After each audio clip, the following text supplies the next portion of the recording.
고등학생의 용기 있는 질문 하나가 일본 사회를 충격에 빠뜨렸습니다. 학교 역사 수업에서 배운 내용과 실제 역사 자료 사이의 충격적인 차이. 그 시작은 한 장의 지도였습니다. 미국 외교관의 딸, 리사 포스터. 그녀는 우연히 발견한 1900년대 초 일본 정부의 고지도를 통해 독도에 대한 놀라운 진실을 마주하게 됩니다. 자신이 배워온 역사가 왜곡됐다는 사실을 깨달은 리사. 그녀의 작은 질문 하나가 일본의 교과서와 언론, 교육계를 발칵 뒤집어 놓습니다. 진실은 때로 불편할 수 있지만 외면해서는 안 됩니다. 리사의 이 한마디는 왜 일본 사회에 큰 파장을 불러왔을까요? 역사적 진실을 찾아 나선 한 소녀의 놀라운 여정. 지금부터 함께 들어보시죠. 잠시만요. 이 영상이 마음에 드셨다면 좋아요와 구독, 그리고 알림 설정으로 응원해주세요. 여러분의 작은 관심이 더 좋은 콘텐츠를 만드는 큰 힘이 됩니다. 저는 리사 포스터입니다. 17살, 요코하마의 국제학교에 다니는 미국 외교관의 딸이죠.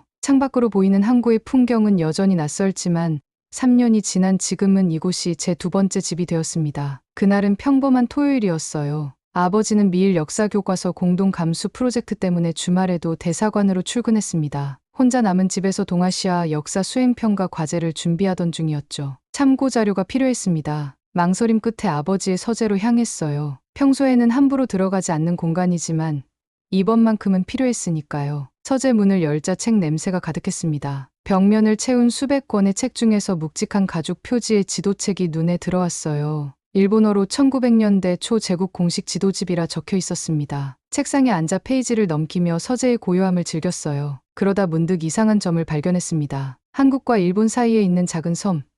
일본에서 다케시마라 부르는 섬이 지도에 다르게 표시되어 있었어요. 손끝으로 지도를 따라가며 자세히 봤습니다. 1900년, 1901년, 1902년. 이 모든 지도에서 그 섬은 조선 영토로 표시되어 있었어요. 하지만 학교 교과서에는 분명히 다케시마는 일본의 고유 영토라고 적혀 있었는데요. 가슴이 빠르게 뛰었습니다. 이건 단순한 실수가 아니었어요. 계속해서 지도를 확인했습니다. 1905년을 기점으로 섬의 표기가 완전히 달라진 걸 발견했어요. 그 전에는 조선 영토, 그 후에는 일본 영토로 표시되어 있었습니다. 어떻게 이런 일이 가능한 걸까요?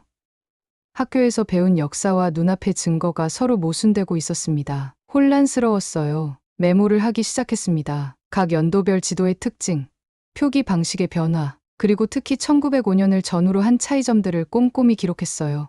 무언가 중요한 것을 발견한 것 같은 느낌이 들었습니다. 현관문이 열리는 소리에 깜짝 놀랐어요. 아버지가 예상보다 일찍 돌아오셨습니다. 급하게 메모를 가방에 넣고 지도책을 닫았습니다. 리사, 내 서재에서 뭐하니? 아버지의 목소리에 심장이 멎는 줄 알았어요. 하지만 이미 본 것을 외면할 수는 없었습니다. 아빠, 이 지도들 왜 교과서랑 다른 거예요? 다케시마가 원래는 일본 땅이 아니었나 봐요. 아버지의 표정이 순간 굳어졌습니다. 그리고 제게서 책을 가져가셨어요. 이건 복잡한 문제야, 리사. 단순히 옛 지도만으로는 판단할 수 없어. 하지만 아빠, 이건 일본 정부가 발행한 공식 지도잖아요. 어떻게 교과서와 이렇게 다를 수 있죠? 아버지는 깊은 한숨을 내쉬었습니다. 리사, 이건 내가 다룰 주제가 아니야. 일본과의 외교 관계가 달라질 수도 있어. 더 이상 이 문제에 개입하지 마. 처음으로 아버지에게 실망했습니다. 눈물이 맺혔지만 참았어요. 그날 밤, 저는 결심했습니다. 더 알아봐야겠다고, 진실을 찾아야겠다고. 창밖의 요코하마 야경을 바라보며 생각했어요. 진실은 무엇일까? 그리고 진실을 알게 되면 나는 어떻게 해야 할까? 그때는 몰랐습니다. 이 작은 의문이 저를 완전히 다른 세계로 이끌어갈 거라는 사실을요. 다음 날 아침, 새로운 목표가 생겼습니다. 제가 본 것을 확인하고 싶었어요. 이건 단순한 호기심을 넘어서 무언가 중요한 진실을 향한 첫걸음이라는 느낌이 들었습니다. 학교 도서관으로 향했습니다. 동아시아 역사 섹션에서 몇 시간을 보냈지만 찾는 정보는 없었어요. 모든 교과서와 참고서는 한결같이 다케시마는 일본의 고유 영토라고 단언하고 있었죠. 하지만 제가 본 지도는 분명히 다른 이야기를 하고 있었습니다. 집에 돌아와 컴퓨터를 켰어요. 인터넷에서 더 많은 정보를 찾아보기로 했습니다. 영국 옥스퍼드 대학 디지털 아카이브, 미국 의회 도서관, 그리고 의외로 쉽게 접근할 수 있었던 한국 외교부 사이트까지 살펴봤죠. 화면을 응시하며 놀라움을 감출 수 없었습니다. 옥스퍼드 대학 디지털 아카이브에서 발견한 1900년대 초 영국 해군 지도에서도 그 섬은 조선의 영토로 표시되어 있었어요. 미국 의회 도서관의 자료에서도 마찬가지였습니다. 더 깊이 파고들었어요. 한국 외교부 사이트에서는 상세한 역사적 문서들을 찾을 수 있었습니다. 1905년 일본이 러일 전쟁 중에 그 섬을 일방적으로 자국 영토로 편입시켰다는 기록이 있었어요. 그 전까지는 조선의 영토였다는 증거들이 넘쳐났습니다. 의아했어요. 왜 학교에서는 이런 내용을 가르치지 않는 걸까요? 왜 교과서에는 다른 이야기가 실려 있는 걸까요? 메모장에 모든 발견 사항을 꼼꼼히 기록했습니다. 각 국가별 자료원, 지도의 출처, 날짜, 특이사항까지. 머릿속은 이미 혼란스러웠지만 한 가지는 분명했어요. 제가 학교에서 배운 역사는 완전한 진실이 아니라는 것. 저녁 식사 시간 용기를 내서 아버지에게 제 발견을 보여드렸습니다. 아빠, 제가 찾은 자료들이에요. 옥스퍼드 대학 아카이브와 미국 의회 도서관의 지도들도 다케시마가 원래 조선 영토였다고 표시하고 있어요. 아버지는 제 노트북 화면을 잠시 바라보더니 조용히 닫았습니다. 리사, 이런 문제는 단순하지 않아. 역사적 자료들은 다양한 해석이 가능해. 한쪽만 보면 안 돼. 하지만 아빠, 1905년 이전 지도들은 거의 모두 그 섬을 조선 영토로 표시하고 있어요. 이건 해석의 문제가 아니라 사실 아닌가요? 아버지의 표정이 어두워졌습니다. 리사, 넌 아직 어려. 국제 관계는 복잡해. 내가 생각하는 것보다 훨씬 더. 이건 내가 다룰 주제가 아니야. 일본과의 외교 관계가 달라질 수도 있어. 외교 관계요? 아빠, 이건 진실에 관한 문제 아닌가요? 아버지의 목소리가 높아졌습니다. 충분해, 리사. 더 이상 이 문제에 관여하지 마. 넌 학생이야. 내 공부에 집중해. 저는 그대로 굳어버렸습니다. 아버지의 이런 모습은 처음이었어요. 항상 열린 마음으로 저희 질문에 답해주던 아버지가 이번만큼은 다른 사람 같았습니다. 제 눈에 실망의 눈물이 맺혔어요. 아버지도 그걸 보셨을 겁니다. 하지만 말씀을 거두지는 않으셨죠. 방으로 돌아와 침대에 누웠습니다. 천장을 바라보며 생각했어요. 아버지가 왜 그렇게 반응하셨을까? 이 문제가 정말 그렇게 민감한 걸까? 밤새 잠을 이루지 못했습니다. 머릿속은 온통 질문으로 가득했어요. 진실은 무엇인가? 왜 어른들은 그것을 숨기려 하는가? 그리고 내가 알게 된 이 진실. 나는 이것으로 무엇을 해야 하는가? 새벽녘 결심했습니다. 아버지의 경고에도 불구하고 계속 알아봐야겠다고요. 이건 단순한 역사적 호기심이 아니었습니다. 진실과 정의에 관한 문제였어요. 그리고 저는 진실의 편에 서기로 했습니다. 창밖으로 밝아오는 요코하마의 아침 하늘을 바라보며 다짐했어요. 아버지가 틀렸어요. 이건 제가 다뤄야 할 주제예요. 누군가는 말해야 하니까요. 그때는 몰랐습니다. 이 결심이 저를 얼마나 외로운 길로 이끌지, 그리고 얼마나 많은 사람들의 삶에 영향을 미칠지. 월요일 아침, 평소와 다른 기분으로 학교에 갔습니다. 주말 동안 찾아본 자료들이 머릿속을 채우고 있었어요. 마음은 무거웠지만 동시에 어떤 해방감도 느꼈습니다. 진실을 알게 되었다는, 그리고 그것을 더 알아보고 싶다는 갈망이 가슴속에서 자라고 있었거든요. 3교시 동아시아 역사 수업 시간이었습니다. 시노다 선생님은 오늘도 열정적으로 수업을 진행하셨어요. 일본 메이지 시대부터 러일 전쟁까지의 영토 변화에 대해 설명하고 계셨죠. 러일 전쟁에서의 승리로 일본은 국제사회에서 강대국으로 인정받게 되었습니다. 이 시기 일본의 영토는, 선생님이 칠판에 지도를 그리며 설명할 때 제 심장이 빠르게 뛰기 시작했어요. 그리고 손이 저절로 올라갔습니다. 리사, 포스터, 질문 있니? 교실이 조용해졌습니다. 평소 수업 시간에 질문을 잘하지 않던 제가 손을 든 것이 의외였나 봐요. 선생님, 왜 1905년 이전의 지도들에는 다케시마가 일본 영토로 표시되어 있지 않은 건가요? 침묵이 흘렀습니다. 시노다 선생님의 표정이 순간 굳어졌어요. 교실 안의 공기가 무거워졌습니다. 그건 좀 복잡한 문제야, 리사. 오래된 지도들은 불완전한 경우가 많아. 현대 역사학에 합의된 견해는 다케시마가 일본의 고유 영토라는 거야. 하지만 선생님, 제가 찾아본 바로는 영국 옥스퍼드 대학 아카이브와 미국 의회 도서관에 있는 지도들도 모두 1905년 이전에는 그 섬을 조선 영토로 표시하고 있었어요. 심지어 일본 정부가 발행한 공식 지도에서도요. 교실이 술렁이기 시작했습니다. 몇몇 학생들이 서로 소곤거렸어요. 시노다 선생님의 얼굴이 점점 붉어졌습니다. 리사, 그런 민감한 정치적 문제는 수업 시간에 적절하지 않아. 수업 후에 교무실로 와서 얘기하자. 하지만 선생님, 이건 정치적 문제가 아니라 역사적 사실에 관한 질문인데요. 수업 후에 교무실로 와. 선생님의 단호한 말에 더 이상 대꾸할 수 없었습니다. 나머지 수업 시간 내내 모든 학생들의 시선이 저를 향하는 것 같았어요. 불편했지만 후회하지는 않았습니다. 진실을 물었을 뿐이니까요. 수업이 끝나고 교무실로 향했습니다. 시노다 선생님과 함께 교감 선생님이 기다리고 계셨어요. 리사, 내 질문이 수업 분위기를 방해했어. 교감 선생님이 말씀하셨습니다. 학교에서는 민감한 정치적 주제는 삼가주길 바라. 특히 외국 학생으로서 더 조심해야 해. 죄송하지만 저는 단지 역사적 사실에 대해 질문했을 뿐이에요. 어떻게 그게 정치적인가요? 리사, 시노다 선생님이 부드럽게 말했습니다. 내가 얼마나 열심히 공부하는지 알아. 하지만 어떤 주제들은 복잡해. 역사는 항상 여러 관점에서 볼 수 있어. 학교에서는 공식 교과서를 따라야 해. 그럼 공식 교과서가 틀린 정보를 담고 있다면요? 우리는 그냥 받아들여야 하나요? 교감 선생님의 표정이 어두워졌습니다. 리사 포스터. 이런 태도는 학교 규율에 맞지 않아. 다시 한번 경고할게. 학교에서는 이런 논쟁적인 주제를 제기하지 마. 무언가 억울했지만 더 이상 말하지 않았습니다. 그 순간 깨달았어요. 어른들은 때로 진실보다 편안함을 선택한다는 것을. 학교 복도를 걸어 나오는데 몇몇 친구들이 수근거리는 소리가 들렸습니다. 저 미국 애는 왜 자꾸 한국 편을 드는 거지? 외교관 딸이라며? 뭔가 정치적 의도가 있는 건 아닐까? 그냥 튀고 싶은 거 아냐? 가슴이 아팠지만 걸음을 멈추지 않았어요. 이제 저는 학교에서 문제아가 되어가고 있었습니다. 단지 진실을 물었을 뿐인데 집으로 돌아가는 버스 안에서 창밖을 바라봤습니다. 점점 더 고립되어가는 기분이었어요. 아버지는 이 문제에 개입하지 말라고 경고했고 학교에서는 질문조차 금지했습니다. 하지만 이상하게도 더 단단해지는 느낌도 들었어요. 모두가 외면하는 진실이라면 누군가는 말해야 하지 않을까. 그리고 그 누군가가 바로 저일 수도 있다는 생각이 들었습니다. 집에 도착했을 때 결심했어요. 더 이상 침묵하지 않기로. 제가 찾은 모든 것을 정리해서 공유하기로. 그것이 옳은 일이라고 느꼈으니까요. 방에 들어가 컴퓨터를 켜고 블로그를 만들기 시작했습니다. 제목은 단순하게 정했어요. 다케시마는 언제부터 일본 땅이었을까? 이제 진실을 향한 여정이 본격적으로 시작되었습니다. 밤새 블로그를 만들었습니다. 제가 찾은 모든 자료,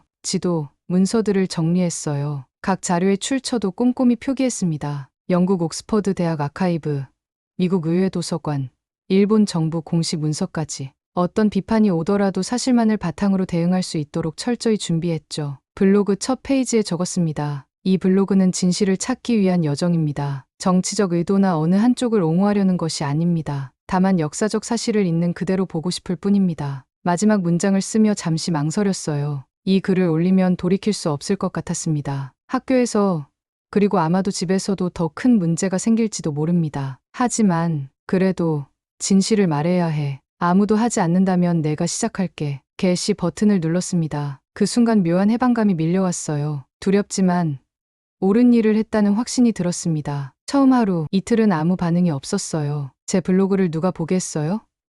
17살 고등학생의 역사 블로그라니. 하지만 세 번째 날, 이메일 하나가 도착했습니다. 흥미로운 자료 정리에 감사드립니다. 저희 연구소 사이트에 귀하의 블로그를 공유해도 될까요? 옥스퍼드 동아시아 역사연구소. 심장이 뛰었습니다. 정말 옥스퍼드에서 온 이메일일까요?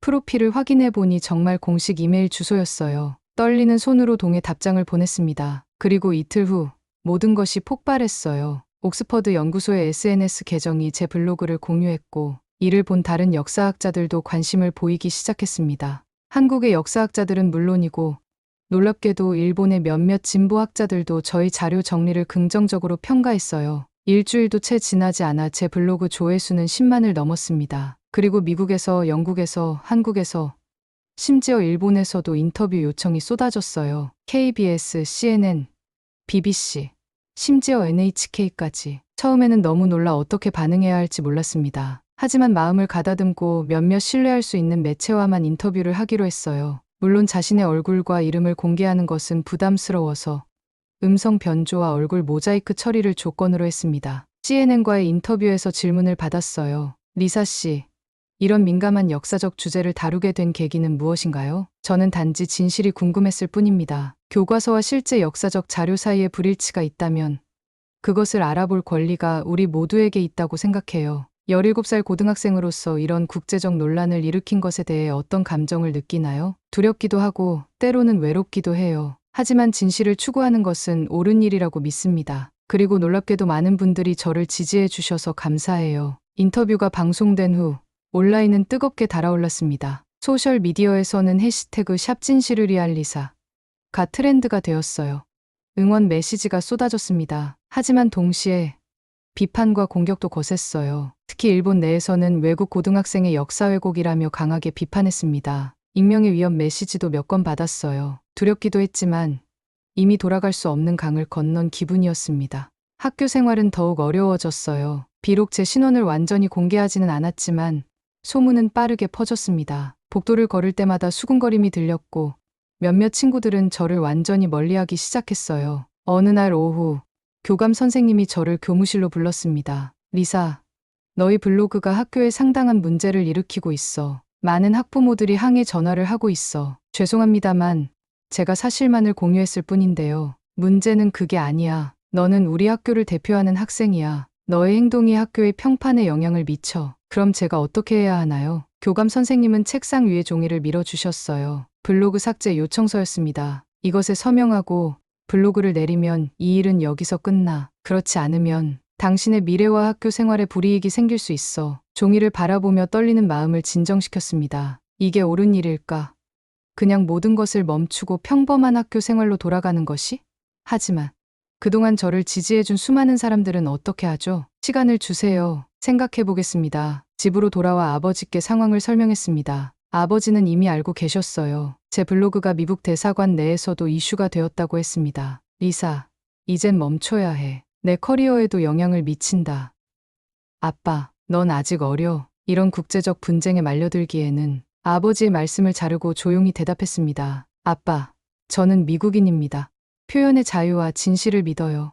그날 밤, 방 안에서 혼자 울었습니다. 너무 외로웠어요. 모두가 저를 멈추게 하려 했습니다. 하지만 포기할 수 없었어요. 이미 너무 많은 사람들이 진실을 알게 되었고, 그들은 더 알고 싶어 했으니까요. 상황이 가장 어두울 때, 2개의 메시지가 도착했습니다. 하나는 한국계 친구 세리에게서, 다른 하나는 제 블로그를 본 하버드 동아시아 교수님에게서요. 용기 내줘서 고마워. 리사, 내가 맞았어. 너희 곁에 있을게, 세리. 진실을 두려워하지 마세요. 역사는 당신의 편입니다. 하버드 교수. 눈물을 닦으며 새롭게 다짐했습니다. 더 이상 혼자가 아니라는 것을 알았으니까요. 진실은 때로 외로운 길일 수 있지만 그 길을 함께 걷는 이들이 있다는 것을 깨달았습니다. 아침이 밝았습니다. 창문으로 들어오는 햇살에 눈을 떴지만 몸은 무거웠어요. 잠을 제대로 이루지 못했거든요. 스마트폰을 확인하니 수십 개의 알림이 와 있었습니다. 더 많은 언론사의 인터뷰 요청, 블로그 댓글, 그리고 몇몇 협박성 메시지들. 학교에 가는 길, 평소와 다른 시선을 느꼈어요. 사람들이 저를 알아보는 것 같았습니다. 비록 인터뷰에서 얼굴을 공개하지 않았지만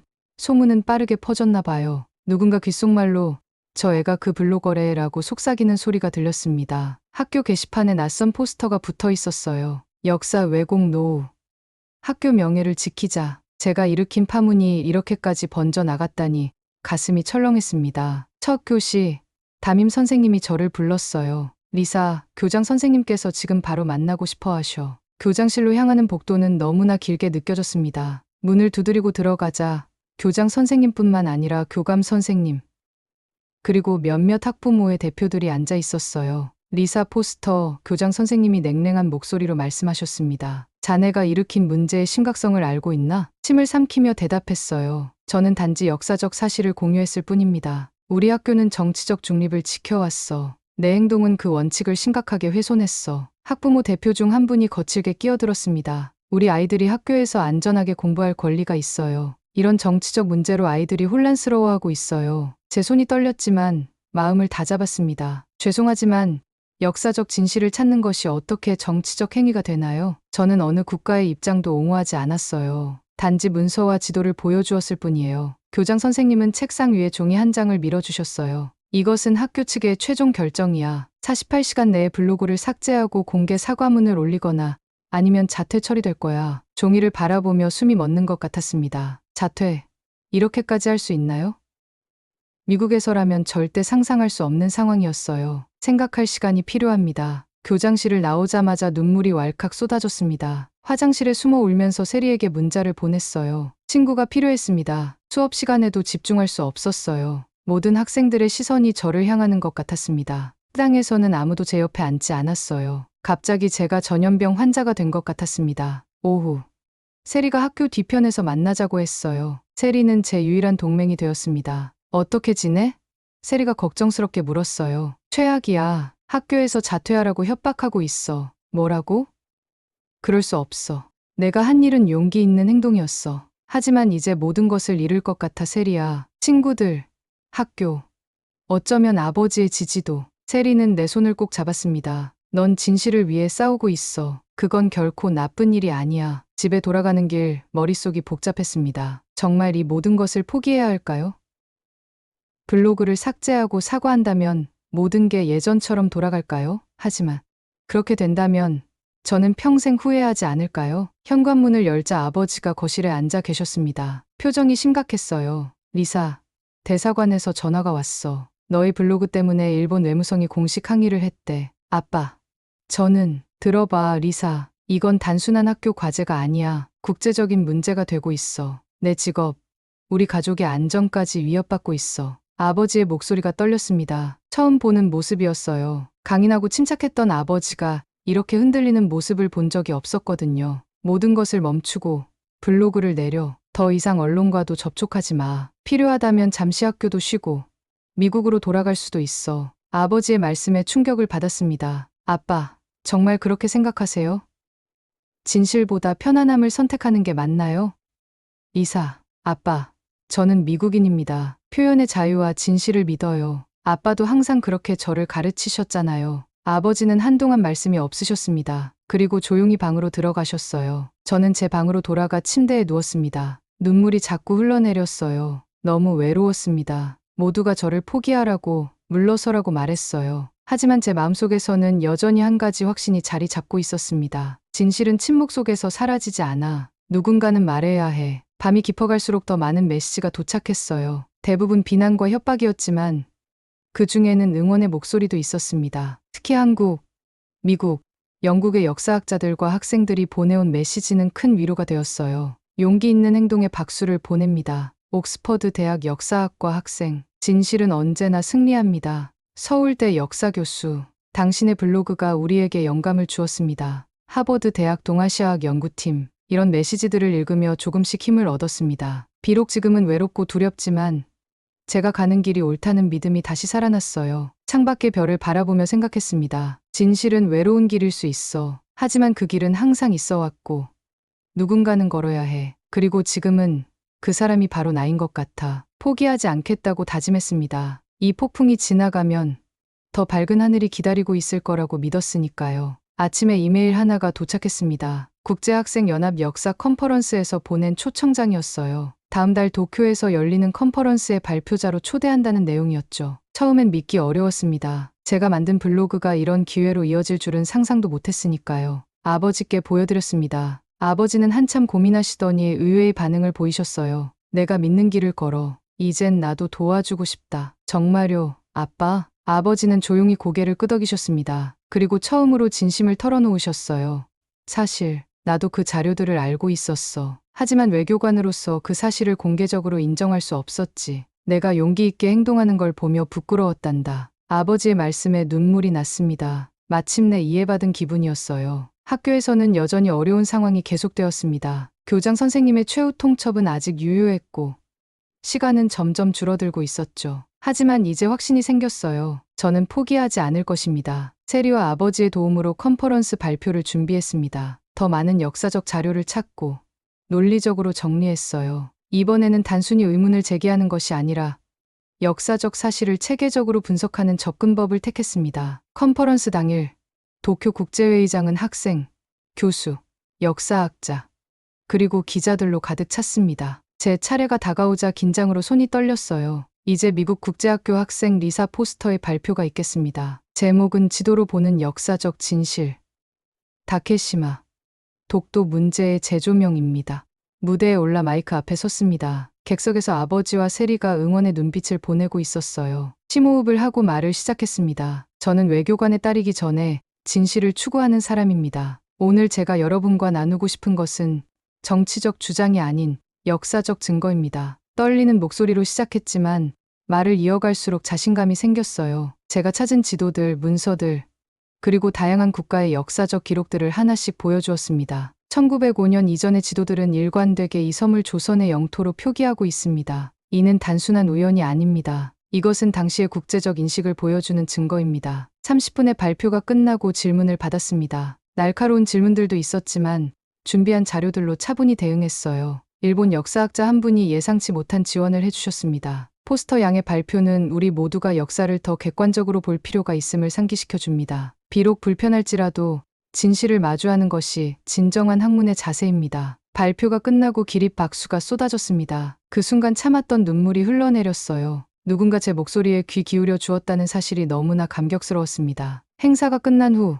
여러 대학과 연구소에서 연락이 왔어요. 심지어 일본 내 진보적인 역사학자들이 서명운동을 시작했다는 소식도 들렸습니다. 역사교과서 재검토를 위한 학자들의 모임이라는 단체가 결성되었고 제 연구를 지지한다는 성명을 발표했어요. 아버지는 발표 후 저를 꼭 안아주셨습니다. 내가 자랑스럽구나, 리사. 내가 세상을 바꾸고 있어. 하지만 모든 것이 순탄했던 것은 아닙니다. 일본 보수 언론은 저를 국제관계를 교란하는 어린 선동가라고 비난했고 몇몇 정치인들은 불순한 정치적 의도가 있다고 주장했습니다. 그럼에도 불구하고 변화의 물결은 시작되었어요. 미국, 한국, 영국의 역사학자들이 동아시아 영토 분쟁 자료 검토 위원회를 구성하기로 합의했다는 소식이 전해졌습니다. 이 위원회는 객관적인 역사적 증거를 바탕으로 논쟁 중인 영토 문제를 재검토하겠다고 밝혔어요. 학교로 돌아왔을 때 놀라운 변화가 기다리고 있었습니다. 교장 선생님은 자퇴 요구를 철회했고 시노다 역사 선생님은 수업 시간에 저의 연구를 언급하기 시작했어요. 오늘 수업은 리사 학생의 블로그에 소개된 역사 지도로 시작하겠습니다. 역사는 다양한 관점에서 볼 필요가 있기 때문입니다. 친구들의 태도도 달라졌습니다. 처음에는 저를 멀리하던 친구들이 이제는 관심과 존경의 눈빛을 보내기 시작했어요. 내가 보여준 건 단순한 지식이 아니라 용기였어, 리사. 진실을 향한 여정이 이제 막 시작되었습니다. 하지만 이번에는 혼자가 아니었어요. 함께 걷는 사람들이 있었습니다. 컨퍼런스 발표 이후 한 달, 상황은 놀라운 속도로 변화했습니다. 제 블로그 방문자 수는 100만을 넘었고 세계 각국의 대학과 연구소에서 자료 공유 요청이 쏟아졌습니다. 하지만 가장 큰 변화는 일본 내부에서 일어났어요. 일본 문부과학성의 역사 교과서 재검토 청원이 시작되었습니다. 처음에는 소수의 진보적 학자들만 참여했지만 점차 일반 시민들도 동참하기 시작했어요. 2주 만에 서명 인원이 5만 명을 넘었습니다. 역사는 승자의 기록이 아니라 진실의 기록이어야 합니다. 청원서의 첫 문장이었어요. 제가 시작한 작은 불씨가 이제는 큰 불길이 되어 퍼져나가고 있었습니다. 미국,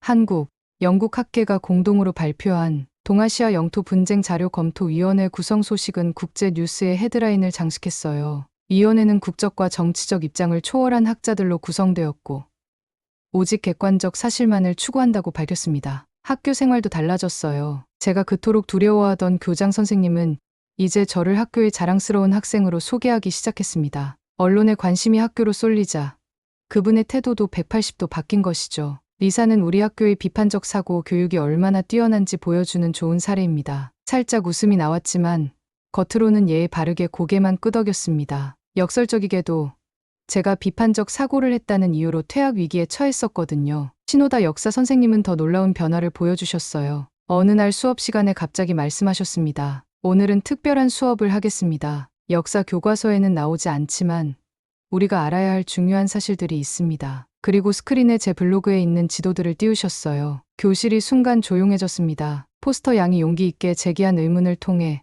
우리 모두는 역사를 더 깊이 생각하게 되었습니다. 역사는 단순한 암기 과목이 아니라 비판적 사고를 통해 진실에 다가가는 과정임을 기억하세요. 수업이 끝난 후 시노다 선생님이 저를 불러 작은 목소리로 말씀하셨어요.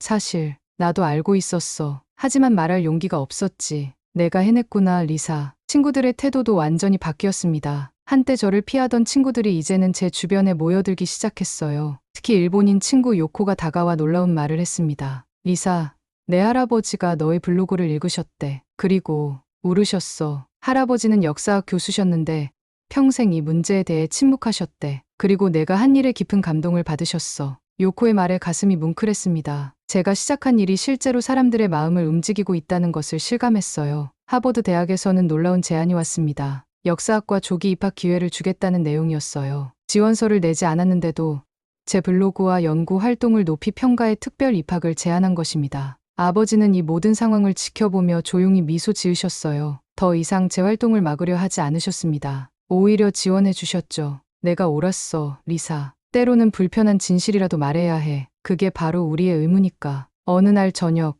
아버지가 서재로 저를 불렀습니다. 그리고 오래된 가죽 노트를 보여주셨어요. 이건 내가 대사관에 오기 전 역사학자로 일할 때 쓴 연구 노트야. 사실 나도 너처럼 생각했었단다. 다만 말하지 못했을 뿐.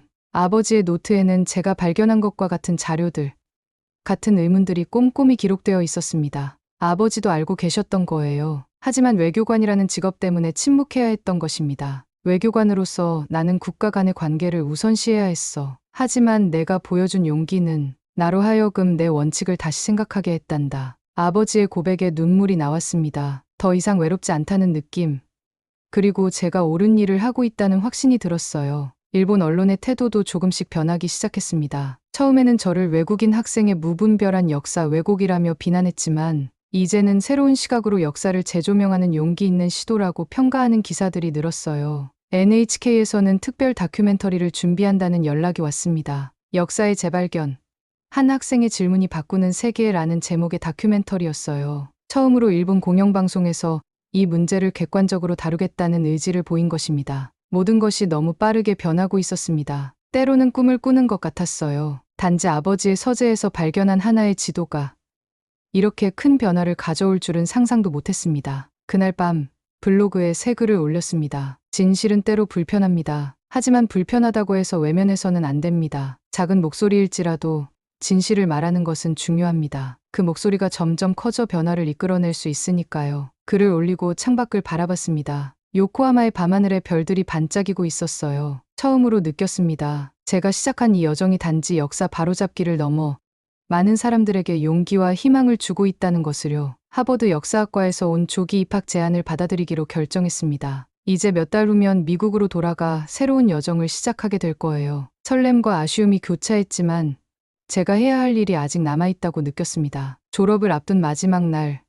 국제학교에서 특별 강연 요청이 왔어요. 처음에는 너무 부담스러웠지만 아버지의 격려로 용기를 냈습니다. 이건 내 이야기를 나눌 수 있는 좋은 기회야, 리사. 많은 학생들에게 영감을 줄 수 있을 거야. 강당은 학생들과 교사들로 가득 찼습니다. 심지어 다른 학교에서도 학생들이 찾아왔어요. 무대 위로 올라가 마이크 앞에 섰을 때 처음과는 다른 자신감이 느껴졌습니다. 여러분, 저는 특별한 사람이 아닙니다. 그저 의문을 가졌고 그 답을 찾기 위해 노력했을 뿐이에요. 때로는 그 여정이 두렵고 외로웠지만 진실을 찾는 일은 그만한 가치가 있었습니다. 목소리가 떨리지 않았어요. 지난 몇 개월간의 경험이 저를 더 강하게 만들었나 봅니다. 우리가 배우는 역사는 종종 승자의 관점에서 쓰여집니다. 하지만 진정한 역사는 다양한 목소리, 다양한 증거, 그리고 다양한 관점을 포함해야 해요. 그것이 제가 믿는 진실입니다. 강연 후 많은 학생들이 질문을 했습니다. 그중 한 일본인 학생의 질문이 특히 기억에 남아요.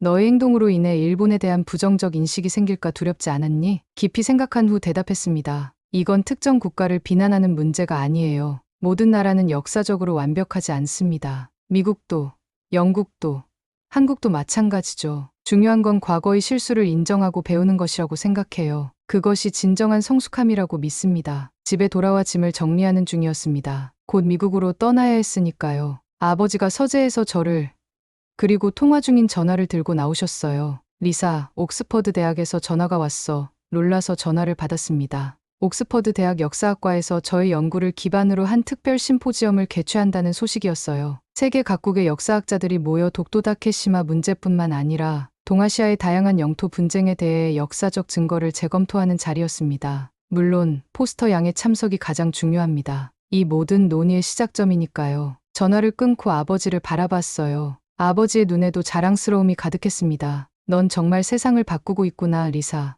마지막 날 블로그에 작별 인사를 올렸습니다. 이제 새로운 여정을 시작하지만 진실을 찾는 노력은 계속될 것이라고요. 진실은 언제나 불편하지만 외면해서는 안 됩니다. 누군가 말해야 한다면 그게 나라도 괜찮아요. 이것이 제가 배운 가장 중요한 교훈입니다. 여러분의 지지와 응원에 깊이 감사드립니다. 하버드에서 새로운 여정을 시작하지만 진실을 향한 걸음은 계속될 것입니다. 비행기 탑승 전날 밤, 아버지와 함께 요코하마 해변을 걸었습니다. 지난 몇 개월을 돌아보며 많은 이야기를 나눴어요. 아빠, 처음에 왜 저를 말리셨어요? 아버지는 잠시 바다를 바라보시더니 대답하셨습니다. 두려웠던 것 같아. 내가 상처받을까봐. 그리고 내 자신의 침묵이 부끄러워서 그랬을지도 몰라. 이제는 어떻게 생각하세요? 넌 내가 하지 못한 일을 해냈어, 리사. 그게 바로 진실된 삶을 사는 것이지. 아버지의 말씀에 가슴이 따뜻해졌습니다. 결국 우리는 모두 진실을 알고 있었지만 말하지 못했던 거예요. 그리고 제가 그 침묵을 깨뜨렸습니다. 다음 날 공항으로 향하는 차 안에서 문자 하나가 도착했어요. 셀이었습니다. 리사,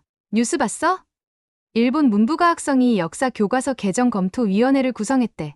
내가 해냈어. 창밖을 바라보며 미소 지었습니다. 작은 의문에서 시작된 여정이 이제는 실제 변화로 이어지고 있었어요. 한 달 후, 국제역사연구소 회의실, 수백 명의 역사학자와 학생, 기자들 앞에 다시 한번 섰습니다. 이번에는 더 이상 두렵지 않았어요. 이제 저는 알았으니까요. 진실은 언제나 우리 편이라는 것을. 마이크를 잡고 말했습니다. 오늘은 독도 문제를 넘어서 진실을 바라보는 눈에 대한 이야기입니다. 역사는 승자의 기록이 아니라 모든 사람의 기록이어야 합니다. 그리고 우리는 그 다양한 목소리에 귀 기울일 의무가 있습니다. 저는 리사 포스터, 17살 미국 소녀가 시작한 작은 의문이 세상을 바꿀 수 있다는 것을 증명했습니다. 그리고 앞으로도 계속해서 증명해 나갈 것입니다. 진실은 때로 불편하고 그 길은 외롭지만 결국 그 길만이 우리를 더 나은 미래로 이끌어준다고 믿습니다. 그리고 저는 진실의 편에 서기로 했습니다. 이것이 제 이야기입니다. 하지만 동시에 우리 모두의 이야기이기도 합니다. 진실을 찾아 나서는 모든 이들의 이야기요.